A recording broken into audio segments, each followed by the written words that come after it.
Hello friends, welcome back to my channel. இன்றைக்கி நம்ம சேனலில் சூப்பரான சிக்கன் பிரியாணி தான் எப்படி செய்ய போகிறோங்கிறத பார்க்க போகிறோம். ரொம்பவே டேஸ்டியான சிக்கன் பிரியாணிங்க. 1/2 kilo chicken biryani. இது ஒரு 4லேருந்து 5 பேர் வரைக்கும் சாப்பிட்லாம். அதுக்கு 1/2 கிலோ சிக்கன் எடுத்துக்கோங்க. சிக்கனை நல்லா கழுவிட்டு அதில் கொஞ்சமாக தயிர் சேர்த்துக்கோங்க. 1/4 கப் தயிர், கொஞ்சமாக மஞ்சத்தூள், ஒரு 1.5 டேபிள் ஸ்பூன் அளவுக்கு மிளகாய்த்தூள், கொஞ்சமாக உப்பும் சேர்த்து நல்லா மிக்ஸ் பண்ணி 1/2 மணி நேரம் அப்படியே ஊறட்டும். அதை அப்படியே வச்சுருங்க. அடுத்து இஞ்சி பூண்டு சம அளவு எடுத்துகிட்டு அதை மிக்ஸி ஜாரில் சேர்த்து நல்லா ஃபைனாக அரைச்சி எடுத்துக்கோங்க. சிக்கன் பிரியாணிக்கு நல்ல டேஸ்ட் கொடுக்கறது இந்த பொருள் தாங்க. அதுக்கு ஒரு 100 கிராம் அளவு சின்ன வெங்காயம் எடுத்துக்கோங்க. பட்டை, அப்புறம் ஒரு 4-5 கிராம்பு, அப்புறம் ஒரு 3 ஏலக்காய் தான் எடுத்திருக்கேன். 1/2 கிலோவுக்கு இது போதும். இதுக்கு மேலே போட்டோம்னாக்கா டேஸ்ட்டும் மாறும், ஸ்மெல்லும் அதிகமாக இருக்கும், சாப்பிட முடியாது. அரிசி 1/2 கிலோ, அப்புறம் வெங்காயம் தக்காளி எல்லாம் கட் பண்ணியாச்சு. 1/2 கிலோ பிரியாணிக்கு 3 பெரிய வெங்காயம் இருந்தால் போதும். ரொம்ப பெருசாக இருந்துச்சுன்னா 2 வெங்காயம் போதுங்க. தக்காளி 2 தக்காளி, அவ்வளோதான். அதுக்கு மேலே சேர்க்க தேவையில்லை. அப்புறம் பச்சை மிளகாய் ஒரு 4 பச்சை மிளகாய் எடுத்துக்கோங்க. ஃபஸ்ட்டு எண்ணெய் சேர்த்துட்டு அதில் பட்டை, கிராம்பு, அப்புறம் பிரியாணி இலை சேர்த்துட்டு வெங்காயம் சேர்த்துக்கோங்க. வெங்காயம் சேர்த்து நல்லா கலர் மாறணும். இந்தளவுக்கு ப்ரௌன் ஆனதுக்கப்புறம் 2 டேபிள் ஸ்பூன் இஞ்சி பூண்டு பேஸ்ட்டு சேர்த்து அதையும் கொஞ்சம் மிக்ஸ் பண்ணி விட்டுட்டு, அப்புறம் நம்ம அரைச்சி வச்சுருக்கிற சின்ன வெங்காயம், பட்டை, கிராம்பு, ஏலக்காய் அந்த பேஸ்ட்டை சேர்த்துக்கோங்க. வெங்காயம் சேர்க்குறதுனால டேஸ்ட்டும் சூப்பராக இருக்கும், மனமும் ரொம்ப சூப்பராக இருக்குங்க. நீங்கள் இந்த மாதிரி சின்ன வெங்காயம் சேர்த்து பிரியாணி செஞ்சு பாருங்கள், டேஸ்ட்டு சூப்பராக வரும். செஞ்சு பார்த்துட்டு எப்படி வந்துச்சுங்கிறத கமெண்ட் பண்ண மறந்துடாதீங்க. நல்லா வெங்காயமும் வதங்கினதுக்கப்புறம் அதிலே ஒரு 1.5 டேபிள் ஸ்பூன் அளவுக்கு மிளகாய்த்தூளும் சேர்த்துக்கிறேன். மிளகாய்த்தூள் ஏற்கனவே சிக்கனில் சேர்த்துருக்கோம், அதுக்கு தகுந்த போல் மிளகாய்த்தூள் சேர்த்துக்கோங்க. இதையும் நல்லா எண்ணெயில் நல்லா வதக்கி விட்டுட்டு 1 டேபிள் ஸ்பூன் அளவுக்கு மல்லித்தூள் சேர்த்துக்கிறேன். அதையும் சேர்த்து நல்லா மிக்ஸ் பண்ணி விடுங்க. இப்போவே பிரியாணி வாசம் வீடு முழுக்க கம கமன்னு வருங்க. ஏன்னா அந்த சின்ன வெங்காயம், பட்டை, கிராம்பு, ஏலக்காய்னா சேர்த்துருக்கிறதுனால ஸ்மெல்லு ரொம்ப சூப்பராக இருக்கும்.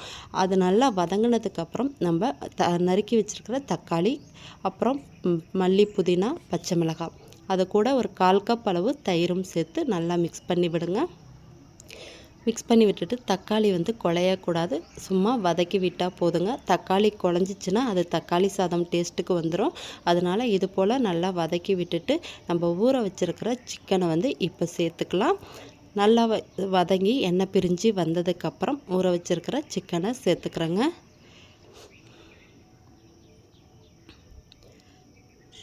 இப்போ சிக்கனை சேர்த்துக்கலாங்க. 1/2 கிலோ பிரியாணிக்கு 1/2 கிலோ சிக்கன் இருந்தால் கரெக்டாக இருக்கும். இன்றைக்கி நான் லெக் பீஸ் எல்லாம் சேர்த்துருக்கேன். சிக்கனை சேர்த்துட்டு நல்லா மசாலாவோட நல்லா மிக்ஸ் பண்ணி விடுங்க. சிக்கன் சேர்த்ததுக்கப்புறம் நல்லா வதக்கி விடுங்க. அது சிக்கன் நல்லா தண்ணி விடும், அந்தளவுக்கு கொஞ்சம் நல்லா பார்த்து வதக்கி விட்டுக்கோங்க. இந்தளவுக்கு நல்லா மசாலா அப்புறம் சிக்கன் எல்லாம் ஒன்று சேர வர மாதிரி நல்லா கிளறி விட்டுருங்க.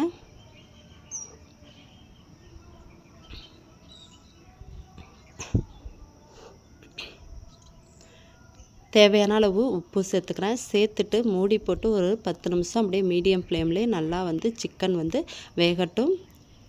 ஒரு 10 நிமிஷம் ஆச்சுங்க. அதுக்கப்புறம் பாருங்கள், நல்லா சிக்கன் தண்ணி விட்டு சூப்பராக குக் ஆகிட்டுருக்கு. இப்போ நம்ம அரிசிக்கு தேவையான அளவு தண்ணி சேர்த்துக்கலாம். இது 1 கப் அரிசி இருந்ததுனால 1.25 கப் அளவு தண்ணி சேர்த்துக்கிறேன். நான் எடுத்துருக்கிற அரிசி சீரக சம்பா அரிசிங்க.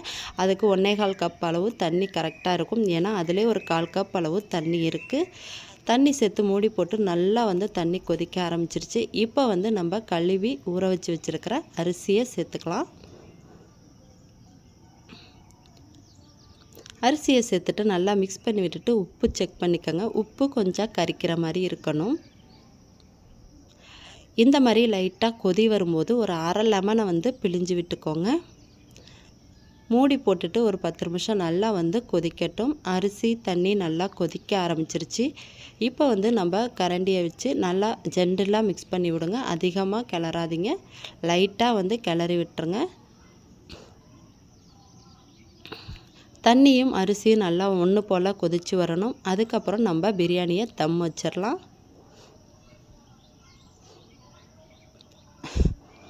ஒரு பழைய தோசைக்கல்லை வந்து சூடு பண்ணிவிட்டு ஒரு 15லேருந்து 20 நிமிஷம் அப்படியே தம் விட்டுட்டு அதுக்கப்புறம் ஓப்பன் பண்ணி பாருங்கள். இந்த பிரியாணி நீங்கள் தான் செஞ்சீங்களா அப்படிங்கிற மாதிரி அவ்வளோ ஒரு வாசமாகவும் டேஸ்ட்டாகவும் இருக்குங்க. அதுக்கு காரணம் அந்த சின்ன வெங்காயம், பட்டை, கிராம்பு அதை அரைச்சி சேர்க்குறதுனால பிரியாணி ரொம்ப வாசமாகவும் டேஸ்ட்டாகவும் இருக்கும். நான் சொன்ன அளவுகளோட பிரியாணியை செஞ்சு பாருங்கள். ரொம்ப டேஸ்ட்டாக இருக்குங்க. இதுக்கு அதிகமான பொருள்லாம் தேவைப்பட்டிருக்காது. நீங்களே பார்த்துருப்பீங்க. நான் சொன்னது மாதிரி செஞ்சு பாருங்கங்க. சின்ன வெங்காயம் மறந்துடாதீங்க. சின்ன வெங்காயம், பட்டை, கிராம்பு, ஏலக்காய் சேர்த்து செய்யும்போது தான் பிரியாணி வந்து கடை பிரியாணி மாதிரி ரொம்ப டேஸ்ட்டாகவும் வாசமாகவும் சூப்பராகவும் இருக்கும். நீங்கள் உங்கள் வீட்டில் ட்ரை பண்ணி பார்த்துட்டு எப்படி வந்துச்சுங்கிறத கமெண்ட் பண்ண மறந்துடாதீங்க. இப்போ தான் நம்ம சேனலை நீங்கள் புதுசாக பார்க்குறீங்கன்னா வீடியோவை லைக் பண்ணுங்கள். மறக்காமல் சேனலை சப்ஸ்கிரைப் பண்ணிக்கோங்க. தேங்க்யூ ஃபார் வாட்சிங்.